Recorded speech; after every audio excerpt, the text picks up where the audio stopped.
আমার মেয়েদের দুপুরে খাবার বানিয়েছি।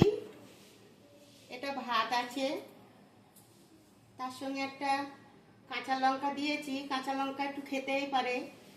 স্যালাড আছে, একটু ডিমের আমলেট করেছি, একটু লাইয়ের খোলা ভাজা করেছি, ডাল আছে, চিনি চিকেন আছে, ডাঁটা দিয়ে আলু দিয়ে ডালের বড়া দিয়ে এটা মাখা মাখা ঝোল করেছি, কাজু বাদাম দিয়ে, একটু টমেটো দিয়ে, একটু সর্ষে দিয়েছি, কাঁচা লঙ্কা বেটে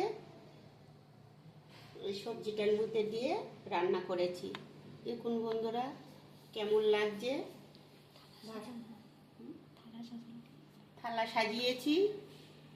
দেখুন বন্ধুরা, ভালো লাগলে আপনারা ভিডিও করবেন।